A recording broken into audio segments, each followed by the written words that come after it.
এবং আপনাদের দেয়া ভোটে উনি নির্বাচিত হয়ে বেগম খালেদা জিয়া এই দেশের রাষ্ট্র ক্ষমতা অধিষ্ঠিত হয়ে এই দেশের মানুষের ভাগ্য বিধাতা হিসাবে সর্বমূর্তি হিসাবে উনি এসেছেন। প্রিয় নেতৃবৃন্দ, 91 সালে সরকার গঠন করার পরেও ষড়যন্ত্রকারীরা থেমে নেই।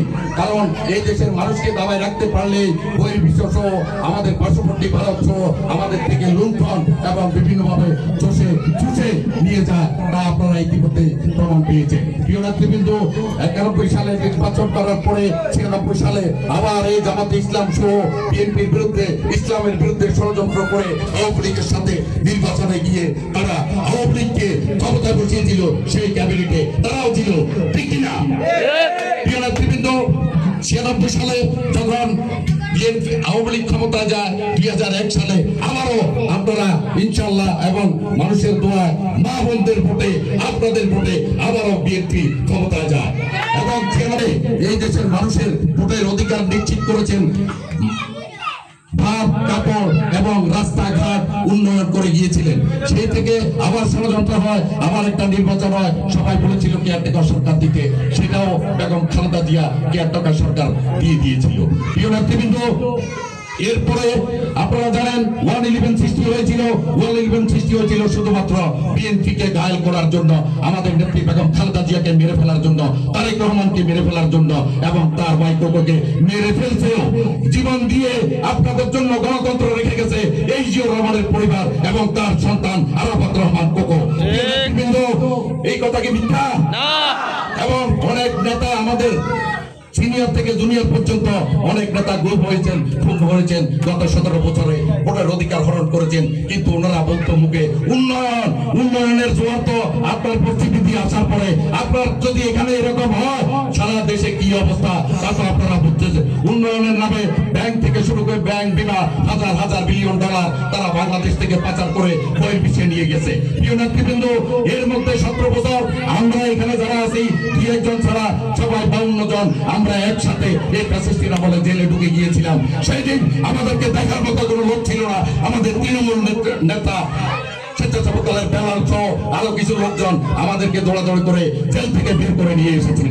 প্রিয় নেতৃবৃন্দ, আমাদের সভাপতি কাজী কাসার ভাইকে রাতের আধারে বিল্ডিং থেকে তুলে নিয়ে গিয়েছিল। ভাগ্যের পরিবার আমার বাসায় রেড হয়েছিল, আমি হয়তো বা পালিয়ে বাঁচতে পেরেছিলাম, কিন্তু তারপরেও আমাকে জেলে যেতে হয়েছিল এরপরের মাথাগুলাকে। প্রিয় নেতৃবৃন্দ, এরপরে যখন 5ই আগস্ট দেশ বাঁচাও মানুষ বাঁচাও এই স্লোগানের মাধ্যমে বেগম জিয়ার মানুষ যখন একসাথ হলো এবং ব্যক্তির চাইতে দল বলো, দলের চাইতে দেশ বলো, এটা আমাদের দলের স্লোগান, এটা আপনাদেরকে মনে রাখতে হবে।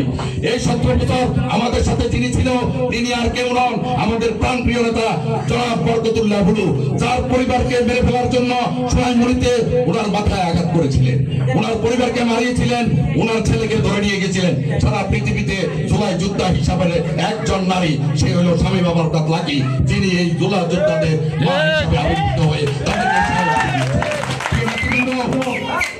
যখনই একটু সুবাতাস এসেছে, কিছু কিছু এসি রুম থেকে এসে সুখের পায়রারা আমাদের প্রাণপ্রিয় নেতা, আমাদের তৃণমূলের দাবিকে প্রত্যাখ্যান করে তারা চিনিয়ে নিতে চেয়েছিল আমাদের নমিনেশন এবং আমাদের প্রতীক।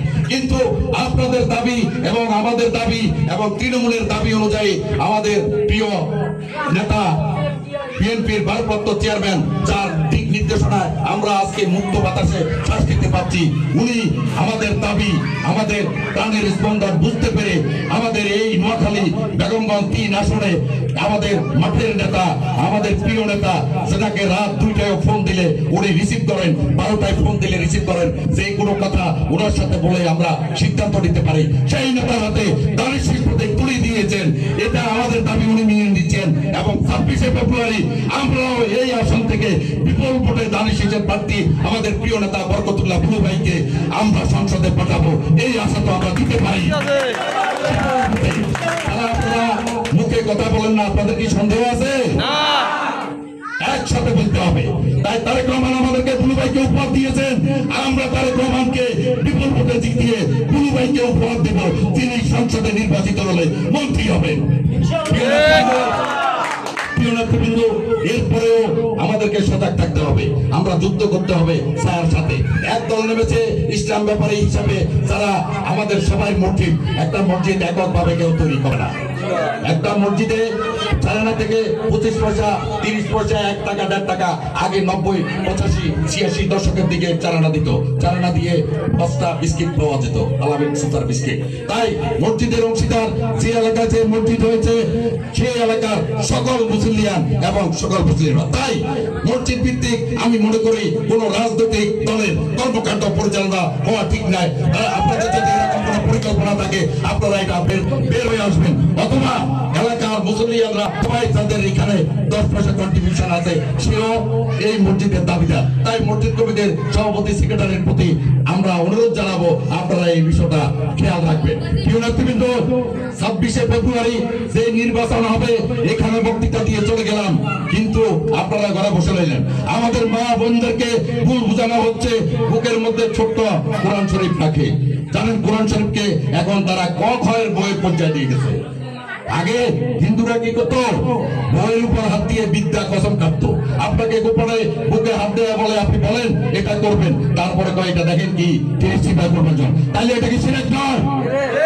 আপনারা বর্তমানে যদি আপনাকে কেউ এরকম আপনার সর্বশ্রেষ্ঠ ধর্মগ্রন্থ ধরে এরকম কিছু করে, আপনি সাথে সাথে তাকে প্রতিবাদ করবেন, এবং সে এলাকার সবাই মিলে তার এই অন্যায়কে, যে আপনি অন্যায়ভাবে আমাকে আল্লাহর কাছে এই তাই করতেছেন, আপনার দল এবং আপনারা এই সব কর্মকাণ্ড পরিচালনা করবেন, এবং এটা তার ভাঙা জবাব দিবেন। প্রিয় নেতৃবৃন্দ, এক দল আরেক দল বসে আছে, 7% ভোট হলো হিন্দু ভোটারদের। সেই 7% ভোটে বিএনপি ইসলামী দল নয়, কিন্তু ইসলাম না। আমরা সবাই নামাজ পড়ি, আমরা ইসলাম মানি। আপনি যদি নামাজ না পড়েন, আপনি বেহেশতের চাবি কি? আপনি নামাজ না পড়লে সেই দলে যে কিছু বলে, আপনি বেহেশতে যেতে পারবেন না? আপনি বেহেশতে যেতে পারবেন না। তাই নামাজ, 5 ওয়াক্ত নামাজ আপনারা আদায় করবেন, এবং আমাদের প্রিয় নেতা জনাব বরকতুল্লাহ বুলু ভাইয়ের জন্য দোয়া করবেন, এবং খালেদা জিয়ার জন্য দোয়া করবেন, তারেক রহমানের জন্য দোয়া করবেন, এবং 26 তারিখের নির্বাচন উপলক্ষে প্রত্যেকটা ঘরে ঘরে মা বোনদেরকে যাই বলবেন, মা বোনেরা খালেদা জিয়ার আত্মার সম্পর্ক তার সাথে। কারণ সর্বপ্রথম বোনদের 8ম শ্রেণী পর্যন্ত বিনা বেতনে পড়ার সুযোগ এই বেগম খালেদা জিয়া করে দিয়েছিলেন, এবং বয়স্ক ভাতা থেকে শুরু করে সর্বপ্রথম পরিকল্পনা এই বিএনপি সরকার নিয়েছিল। আমাদের প্রিয় নেতা বরকতুল্লাহ বুলু ভাই যখন এমপি ছিলেন, মন্ত্রী ছিলেন, আপনারা জানেন পাসপোর্ট অফিস ছিল মাইজদিতে। একদিন আগে যাই বসে থাকতে হতো। সেই পাসপোর্ট অফিস উনি ক্ষমতায় থাকাকালীন বেগমগঞ্জে এনে গাবুয়াতে পাসপোর্ট অফিস জায়গা অধিগ্রহণ করে গ্রহণ করে দিয়েছিলেন। প্রিয় নেতৃবৃন্দ, যারা বিদেশে যেত, তারা কর্মসংস্থানের জন্য ট্রেনিং দিত, সেটাও চলে যেত হতো অন্য জায়গা। এই বুলু ভাই যুব কর্মসংস্থানের যে ট্রেনিং, সেটাও বরকতুল্লাহ বুলু ভাই করে দিয়েছিলেন। 17 বছর আগে, 20 বছর আগে পাবলু খালের উন্নয়ন করেছিলেন, বড় মসজিদের উন্নয়ন করেছিলেন। আপনাদের এই মসজিদ টিয়ার কাবিকা দিয়েছিলেন, মিথ্যা নাকি? আমার মাধ্যমে গিয়েছে, বাসার ভাইয়ের মাধ্যমে গিয়েছিলেন। তাই আগামী 26 তারিখ আমরা বরকতুল্লাহ বুলু ভাইকে এই দানের শীষ প্রতীকে ভোট দিয়ে বিপুল ভোটে সংসদে পাঠালে ইনশাআল্লাহ উনি মন্ত্রী হবেন। এর বাইরে আর কোনো কথা নাই। আপনারা আপনাদের কাজকর্ম পরিচালনা করে যাবেন। 10টা টিমে এই ওয়ার্ডটাকে ভাগ করা হয়েছে। সিনিয়র নেতৃবৃন্দ আরো ইনস্ট্রাকশন আসবে, এবং আপনারা এই 31 দফা একটা মূল্যবান পয়েন্ট রয়েছে, যেটা হলো ফ্যামিলি কার্ড। প্রত্যেকটা রেশন, আগে রেশন আপনারা চিনতেন না, রেশনের মতো মডেলাইজ করে আমাদের ভারপ্রাপ্ত চেয়ারম্যান তারেক রহমান প্রত্যেকটা পরিবারের জন্য ফ্যামিলি কার্ডের ব্যবস্থা করেছেন। এই কার্ডের মাধ্যমে আপনার পরিবারের সদস্য নির্ধারণ করা হবে, আপনাকে নামমাত্র মূল্যে আপনার পরিবারের চাহিদা মেটানোর জন্য ব্যবস্থা নেওয়া হবে, যদি এই আগামী দিনে বিএনপি ক্ষমতা যায়। প্রিয় নেতৃবৃন্দ, আপনাদের রাস্তাঘাট, মসজিদ, মাদ্রাসা, মক্তব এবং মন্দির সবই যদি বিএনপি আগামী দিনে ক্ষমতা যায়, আমাদের প্রিয় নেতা বরকতুল্লাহ বুলু সবসময় উন্নয়নমুখী, ওনার মাধ্যমে ইনশাআল্লাহ সব সমস্যার সমাধান হবে। এবং আপনারা সবাই ওনার পরিবার যারা স্বামী বরকত লাগিবাবের জন্য দোয়া করবেন, এবং জুলাইতে ওনার সন্তান সানিয়া যে আহত হয়েছেন, আজ পর্যন্ত উনি সুস্থ হতে পারেন নাই, তাই ওনার জন্য দোয়া করবেন। এই বলে আমি আমার সংক্ষিপ্ত বক্তব্য শেষ করলাম। বাংলাদেশ জিন্দাবাদ, তারুণ্যের প্রতীক তারেক রহমান জিন্দাবাদ, বেগম খালেদা জিয়া জিন্দাবাদ, আমাদের প্রিয় নেতা বরকতুল্লাহ বুলু জিন্দাবাদ। আসসালামু আলাইকুম।